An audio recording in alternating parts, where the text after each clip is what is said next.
지난 주일에는요, 아무도 없이 그냥 카메라만 보고 제가 설교를 했었어요. 영 어색하더라고요. 근데 오늘은 모든 교역자들, 그리고 직원들, 그리고 영상팀들, 또 장로님들만 이렇게 나오셔서 함께 예배를 드립니다. 지난 주일에는 그냥 이렇게 한 중앙만 보고 설교를 했는데, 오늘은 이렇게도 쳐다보고 이렇게도 쳐다보고 예배를 드릴 거예요. 목사님이 왜 이제 빈 자리를 저렇게 쳐다보면서 가짜로 설교하는 것처럼 할까? 그렇게 생각하지 마십시오. 진짜로 쳐다보면서 하고 있습니다. 여러분, 오늘 우리가 읽은 본문 2절로 8절을 보면 28가지의 때에 대해서 얘기합니다. 때에 대해서요. 그런데 14가지 때는 긍정적인 때를 얘기하고 14가지는 부정적인 때를 말합니다. 언젠가 이런 얘기가 있었더라고요. 어떤 분이 목욕탕을 개업을 했어요. 그런데 개업을 했는데 사람들이 오지를 않는 겁니다. 종업원이 얼마나 애가 탔겠어요. 그래서 주인에게 가서 어떻게 해요? 이렇게 손님이 안 오는데. 그러니까 주인이 아주 담담하게, 아주 여유롭게 이렇게 얘기를 하더랍니다. 걱정하지 말아라. 사람에게는 모두 다 때가 있느니라. 저 오늘 얘기하는 때는 그 때를 말하려고 하는 것이 아니라 우리의 시간, 하나님의 때에 대해서 얘기를 하려고 합니다. 여러분, 오늘 본문에 나와 있는 2절과 8절에 나와 있는 28가지 이 때 안에 우리의 모든 삶이 다 포함되어져 있습니다. 모든 인생이요, 모든 상황이, 모든 때가 거의 대부분 이 28가지의 때에 담겨져 있을 거예요. 왜 이 성경에서 이 때를 열거해서 우리에게 소개를 해 주시느냐면, 오늘 본문 1절에서 그렇게 얘기하잖아요. 범사에 기한이 있고 천하 만사에 다 때가 있느니라.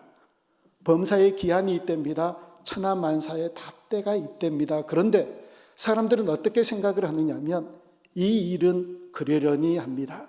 이 일은 팔자려니 하고요, 이 일은 운명이려니, 어쩌면 우연이려니, 어쩌다가 생긴 일이겠거니 이렇게 생각하는 사람들이 많이 있거든요. 아니랍니다. 범사에 기한이 있고 천하만사에 다 때가 있고 그 때를 따라 이루어진 일이라는 거예요. 그냥 우연이 없다, 그냥 팔자 아니다, 그냥 그건 운명 아니다. 하나님께서 우리에게 정하신 때, 하나님의 섭리 안에서, 하나님의 계획 안에서 우리의 인생이 펼쳐진다고 말씀하는 것이 오늘 본문 1절이고, 그래서 이와 같은 때를 우리에게 열거해주며 설명해주고 있다는 사실입니다.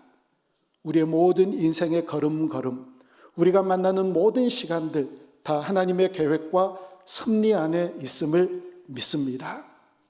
자, 그런데 그걸 모르는 사람들에게 이 때를 얘기를 해주는데, 각각에 나오는 이 때가 무엇을 얘기하는가를 오늘 말씀드리지 않고 여러 많은 성경 구절을 읽었지만 오직 이 11절을 가지고 함께 말씀을 나누려고 합니다. 그러면 우리 다시 한번 읽어봐야 되겠지요? 본문 11절입니다. 시작. 하나님이 모든 것을 지으시되 때를 따라 아름답게 하셨고 또 사람들에게는 영원을 사모하는 마음을 주셨느니라. 그러나 하나님이 하시는 일의 시종을 사람으로 측량할 수 없게 하셨도다. 아멘.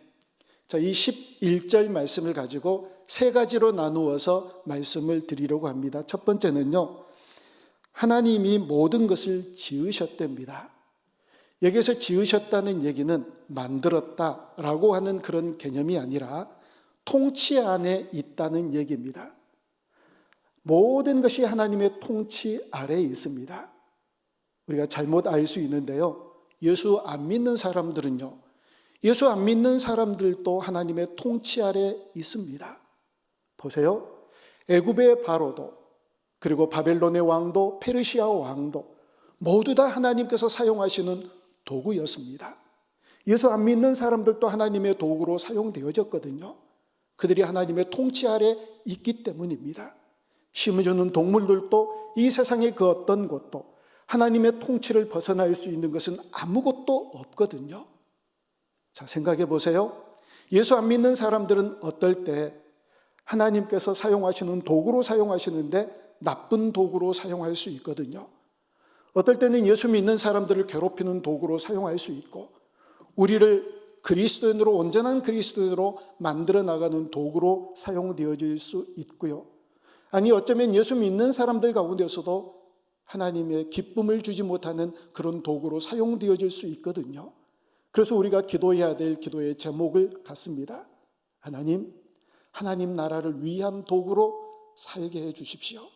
하나님의 기쁨을 위한 도구로 살아가게 해달라고, 아니 우리를 그런 도구로 사용해 주시라고 기도하는 저와 여러분들이 다 되어줄 수 있기를 주님의 이름으로 축원합니다. 모든 것은 하나님의 통치 아래 있다는 사실을 먼저 선포합니다. 두 번째로 살펴볼 것은 이 모든 것을 하나님께서 아름답게 하셨다라고 11절에서 얘기합니다. 때를 따라 아름답게 하셨대요. 여기는 두 가지 의미가 있습니다. 하나님이 아름답게 하셨다. 아까 말씀드렸잖아요. 부정적인 때가 14가지나 됩니다. 아니, 그 때가 어떻게 아름다운 때일 수 있겠습니까? 물론 긍정적인 때는 아름다운 때이겠지요.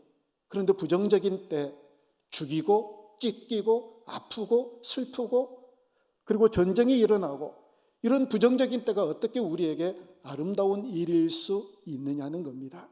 그런데 그 모든 때를 하나님께서 아름답게 하셨답니다.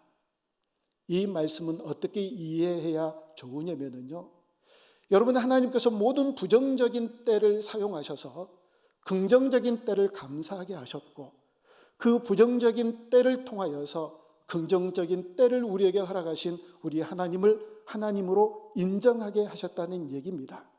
다시 말하면 여러분, 우리의 건강을 인하여 하나님께 감사하는 인생을 살아갑니다. 그렇지요? 하나님께서 우리에게 주신 건강 정말 감사하지요. 그런데 질병에 처해 있는 이런 사람들이 아니면, 아니 우리가 아파보지 않았다면 건강에 대해서 감사가 있을까요? 아닙니다. 감사 없습니다. 도대체 건강한 것이 무언가도 모르면서 인생을 살아갈 거예요. 그런데 죄송한 얘기지만 질병에 빠진 사람들 앞에서 내게 건강 주심에 대해서 감사하고, 내가 언젠가 아파본 그 시간들을 통하여서 또 그 아픔의 시간들을 지나고 나에게 건강 주신 하나님을 찬양하고, 그 질병을 통해서 내게 건강 주시는 하나님을 하나님으로 인정하는 이런 삶을 살아가게 하시기 위한 하나님의 섭리가 있기 때문에 그 모든 때가 바로 아름답다는 겁니다. 젊음이 아름답지요? 청춘이 얼마나 좋은데요. 젊음과 청춘이 아름다운 이유가 뭘까요? 노쇠한 사람들을 바라보면서요, 이렇게 저렇게 젊음을 향유하지 못하고 이미 젊음의 시간들이 다 지나고 늙은 사람들을 바라보면서, 연세가 많은 이런 분들을 바라보면서, 그래서 젊은이들이 감사하고 그 젊음의 자유를 누리면서 인생을 살아가거든요. 그 모든 부정적인 때를 통하여서 긍정적인 때를 감사하게 하기 위하여 하나님께서 만드신 그 부정적인 때라도 그것들이 아름다울 수 있다는 겁니다. 여러분, 생각해 보십시오. 우리에게 생명이 있음이 감사한 이유는 죽음 앞에 서거든요. 죽음 앞에 서서 주님, 나에게 생명을 주셔서 감사합니다, 그렇게 고백하잖아요. 생명이 있게 하신 그 하나님을 인정하잖아요. 아픈 것 앞에서 내 건강을 위하여 감사하고, 노쇠한 것 앞에서 내 젊음을 감사하고, 없는 것들 앞에서 있는 것을 감사하는 그런 삶을 살게 하셨기 때문에 하나님은 당당하게 우리에게 말씀하십니다. 모든 때를 하나님께서 아름답게 하셨습니다. 그런 줄로 믿습니다. 또 이 아름답다라고 하는 의미는 두 번째로 적절하다라고 하는 그런 의미가 있습니다. 아름다움 있지요. 그런데 영적인 의미는 적절하다는 의미입니다. 그런데 문제는 하나님께서 이 모든 일을 섭리해 가시고 계획해 가시고 펼쳐 가시는 하나님의 방법이 우리의 정서와 맞지 않는다는 거예요. 뭐라고 얘기하시느냐면 11절 마지막 부분에는 그러나 하나님께서 하시는 일의 시종, 처음과 끝 그 모든 과정은 사람이 측량할 수 없대요. 이게 우리에게 답답할 일이지요. 가령 예를 들어서 이스라엘 백성들이 광야에서 삶을 살아갈 때, 얘들아, 너희들 조금 가면 마라의 쓴 물을 만날 거야. 그러면 걱정하지 마, 불평하지 마, 원망하지 마. 내가 그 물을 단물로 바꿔주실 거야. 아니, 이렇게 말씀해 주셨으면 이스라엘 백성들이 원망 안 하지요. 그 왜 불평하겠습니까? 마라의 쓴 물을 만나고, 자, 우리 기다리자. 하나님께서 단물로 바꿔주신다고 말씀하셨어. 그렇게 말씀해 주시면 그거 기다리잖아요. 아니, 가다가 먹을 것이 다 떨어졌을 때 불평하지 마. 먹을 것이 다 떨어졌는데 원망하지 마. 그럴 때 바로 너희들에게 만나와 메추라기를 너희들에게 내려주실 거야. 말씀해 주시면 누가 불평하나요? 누가 원망하나요? 그리고 또 모든 물이 다 떨어졌을 때, 그리고 황량하고 바위와 광야만 보일 때 걱정하지 마. 반석에서 물을 내게 해주실 거야. 옷이 걱정되니, 신발이 걱정되니 염려하지 마. 옷이 헤어지지 않을 거야. 신발이 닳지 않을 거야. 이렇게 미리미리 말씀을 해주셨다면 광야길을 행진하는 이스라엘 백성들이 무슨 원망을 하고 불평을 했겠느냐는 겁니다. 그런데 그 하나님이 하시는 일을, 그 시종을 사람들이 알지 못하기 때문에 곳곳에서 불평하고 곳곳에서 원망하잖아요. 이것이 우리의 정서에 맞지 않을 수가 있습니다. 뭐가 하나님의 때가 아름답다는 얘기입니까? 뭐가 하나님이 하시는 일이 모두 다 긍정적인 일입니까? 이렇게 항변할 수 있거든요. 시종을 알지 못하니까요. 이 일에 대해서 솔로몬이 성전 짓는 문제를 가지고 우리에게 아주 기가 막힌 말씀을 해주시는 말씀이 있습니다. 우리 다 같이 열왕기상 6장 7절 말씀을 같이 한번 읽어봅니다. 시작. 이 성전은 건축할 때에 돌을 그 뜨는 곳에서 다듬고 가져다가 건축하였으므로 건축하는 동안에 성전 속에서는 방망이나 도끼나 모든 철 연장 소리가 들리지 아니하였으며. 아멘. 솔로몬 성전을 짓는데요, 어디 얼마나 잘 짓나 보자 하고 성전 안에 들어갔더니 일하는 사람이 하나도 없는 거예요.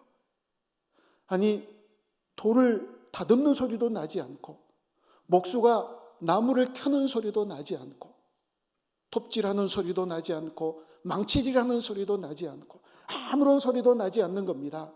뭐 하는 거야 지금? 아니, 성전 짓는다며 뭐 하는 거야? 다들 어디 갔어? 빨리 지어야 되잖아.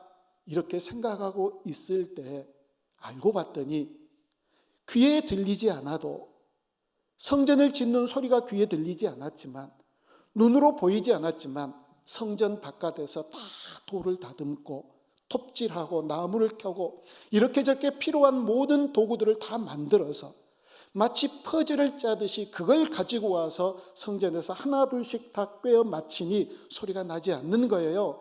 그럴 때 그렇게 얘기하지 말라는 겁니다. 왜 소리가 나지 않는가? 왜 우리 눈에 보이지 않는가? 너희들 눈에 보이지 않더라도, 너희들 귀에 소리가 들리지 않더라도 다 밖에서 일을 하고 그것들을 다 가지고 와서 성전을 지어간다 말씀하잖아요. 여러분, 우리 귀에 들리지 않지만, 우리가 눈으로 볼 수 없지만 하나님께서 우리를 위하여서 일하시는 그 섭리의 손길을 믿음으로 바라볼 줄 아는 그 믿음의 눈이 우리 모두에게, 그 이름의 눈, 믿음의 눈이 우리 모두에게 떠지기를 원합니다.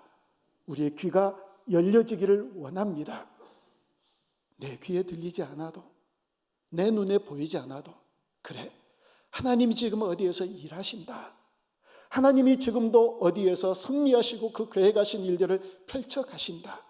반드시 우리 눈으로 보게 될 것이다. 우리의 귀에 들려질 것이다. 이 믿음을 가지고 이 험한 세상을 이겨나가는 저와 여러분들이 되어질 수 있기를 주님의 이름으로 축원합니다. 그래서 아름답다는 거예요. 아름답다는 거예요. 적절하게 하나님께서 일하시기 때문에요.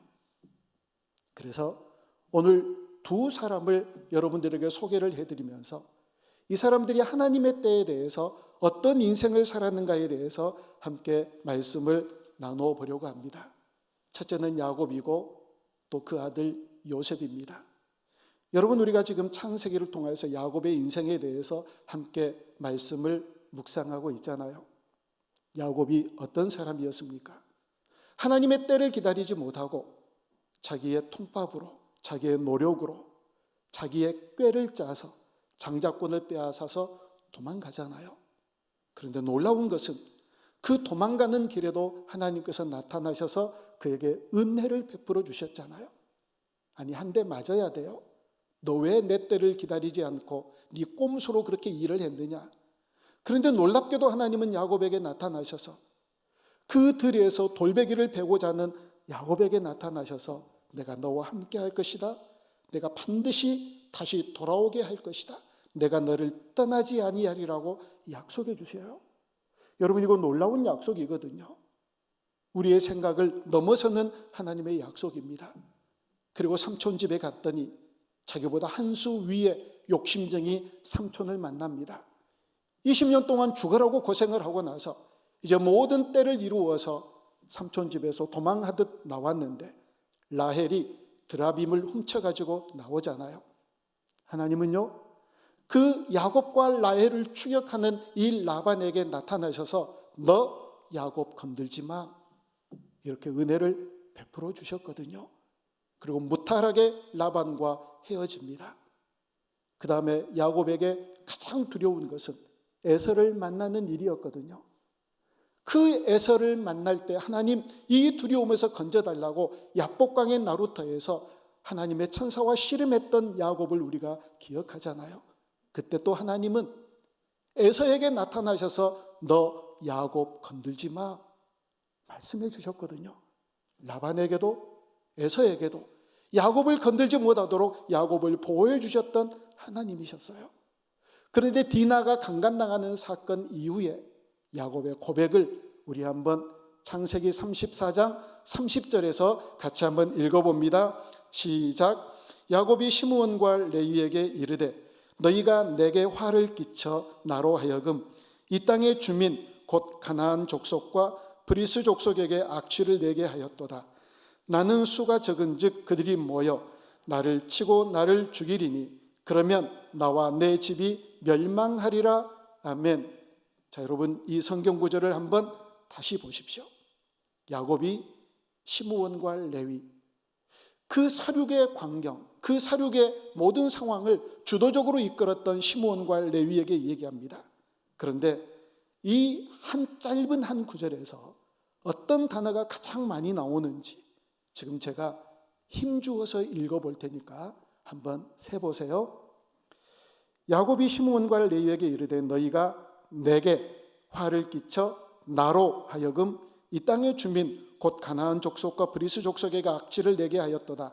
나는 수가 적은즉 그들이 모여 나를 치고 나를 죽이리니 그러면 나와 내 집이 멸망하리라. 나, 내라는 단어가 몇 번 나왔지요? 7번이요. 7번이나 나옵니다. 그토록 하나님의 은혜를 입은 야곱, 곳곳마다 하나님의 은혜가 떠나지 않았던 야곱, 야곱을 치려고 하는 모든 사람들에게 나타나셔서 야곱 건들지 말라고 말씀하심으로 야곱을 보호하셨는데 아직까지도 자기 주도적인 삶을 살았던 이 야곱을 보십시오. 하나님께 맡기지 못하고 그 인생을 하나님 주도적인 삶으로 바꾸지 못하고 여전히 내 위주로, 내 본의로, 내 주도적인 삶을 살아가는 이 야곱. 그러나 하나님께서 그 야곱마저도 끝까지 보호해 주셨잖아요. 하나님의 때를 기다리지 않았는데 하나님의 주도적인 삶을 살아가지 못하는 이 야곱. 그러나 하나님은 그도 버리지 않으셨거든요. 두 번째 사람은 요셉입니다. 여러분, 요셉은 우리가 잘 아는 대로 큰 잘못이 없었지만 노예로 팔려가요. 형들의 시기와 질투로 인하여 팔려가는 그런 삶을 살아갑니다. 하나님께서 요셉에게 이렇게 미리 시종을 알려주셨으면 얼마나 좋겠습니까? 너 노예로 팔려가도 걱정하지 마. 내가 너를 애굽의 총리 되게 할 거야. 그 노예로 팔려가서 보디발 장군의 아내의 유혹을 받았지만 믿음으로 승리하잖아요. 그때도 하나님께서 말씀해 주시면 얼마나 좋았겠습니까? 너 승리했으나 반대로 누명을 쓰고 감옥에 끌려갈 거야. 그래도 걱정하지 마. 내가 너를 반드시 애굽의 총리 되게 해 줄 거야 말씀해 주셨으면 얼마나 좋겠습니까? 그렇게 말씀해 주셨나요? 아니요. 한마디도 말씀해 주시지 않았거든요. 아니, 요셉의 영이 떠져서, 영이 밝아져서 그 노예 생활에서도 감옥 생활에서도 하나님은 나를 애굽의 총리로 인도해 주실 거야, 그런 믿음이 있었을까요? 아니요. 그런 믿음 없었거든요. 우리가 기록에 잘 나와 있지 않아서 잘 모르지만 요셉은 노예 생활에서도 감옥에서도 믿음으로 승리하고, 마치 바울이 감옥에서도 하나님을 찬송했던 것처럼 그렇게 찬송하며 살았을 것이다라고 생각을 하는데 천만에요. 요셉은 감옥에서 몸부림했다고 시편 105편 18절에서 얘기를 합니다. 뭐라고 얘기를 하느냐면, 우리 같이 읽어볼까요? 시작. 그의 발은 착고를 차고 그의 몸은 쇠사슬에 매였으니. 그가 착고에 찼습니다. 쇠사슬은 몸에 매여 있다라고 얘기하는데 이 몸을 쇠사슬로 꽁꽁 묶었다는 얘기 아니거든요. 성경을 보면 이 몸은 혼이라고 얘기합니다. 혼을 묶었대요.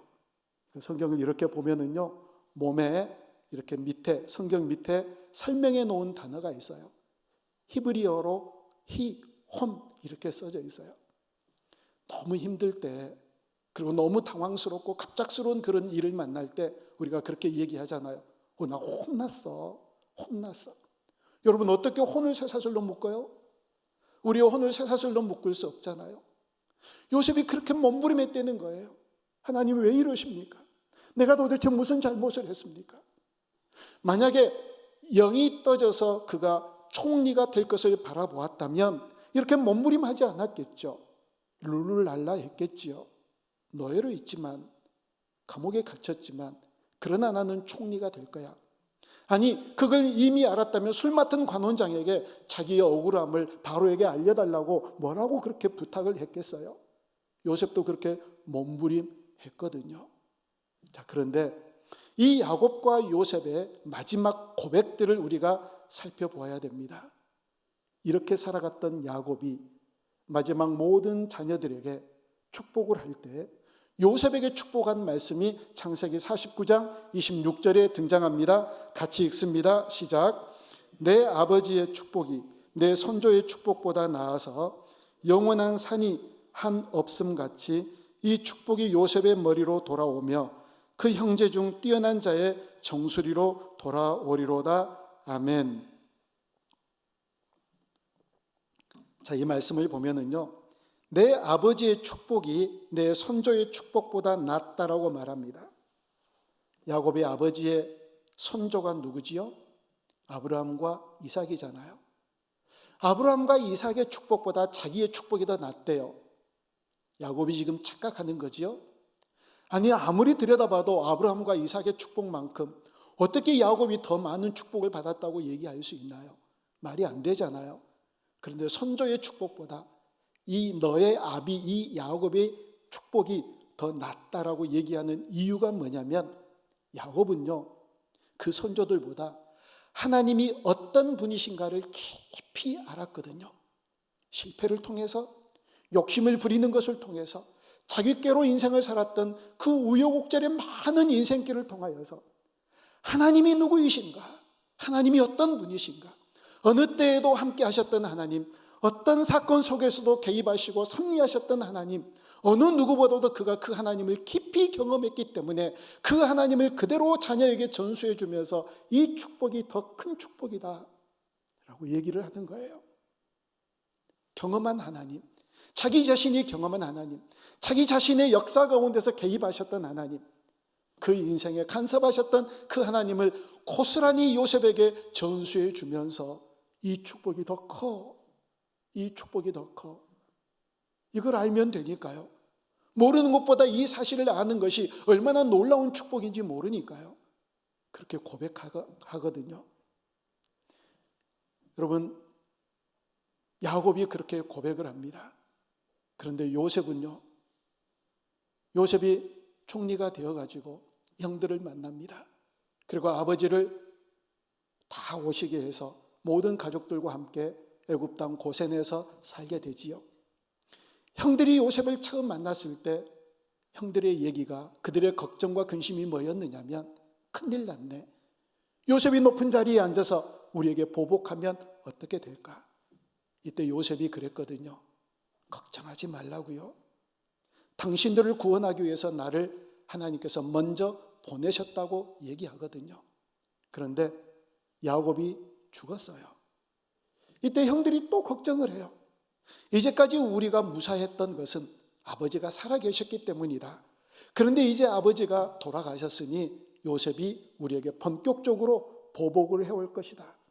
이렇게 생각했던 이 형들에게 창세기 50장 19절 20절에서 이렇게 얘기합니다. 우리 같이 읽습니다. 시작. 요셉이 그들에게 이르되 두려워하지 마소서, 내가 하나님을 대신하리이까.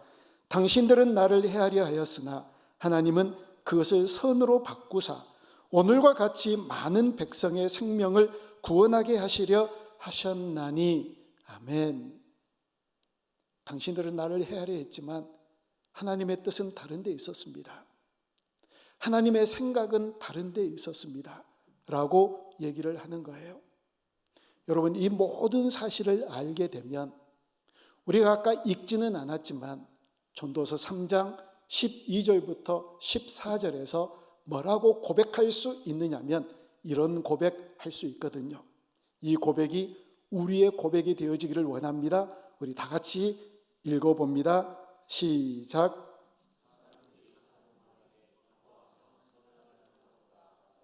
우리 다시 한번 같이 읽어볼까요? 시작.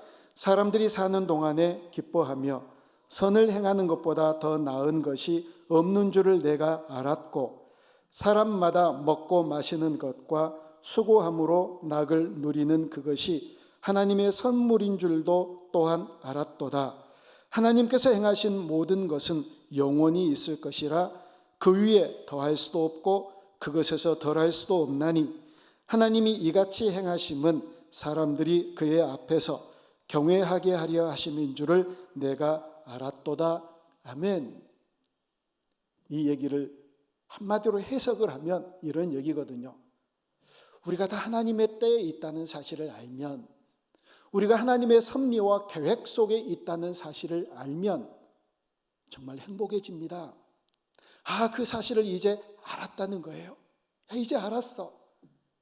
귀에 소리가 들리지 않지만, 내 눈에 아무것도 보이지 않지만, 그러나 하나님이 일하신다, 이 사실을 인정하고 이 사실을 깨닫게 되면 내게 원망, 불평, 걱정, 근심 없이 행복해진다는 사실을 알았다는 겁니다. 우리도 알기를 원합니다. 이 놀라운 진리를 깨닫고 어떤 상황 속에서도 주님, 하나님의 섭리 아래에 있음을 압니다. 하나님의 시간 속에 있음을 압니다. 하나님께서 일하실 줄 믿습니다. 고백하며 그 사실을 아는 것 때문에 행복한 인생길을 걸어가는 우리 모두가 되어줄 수 있기를 주님의 이름으로 축원합니다.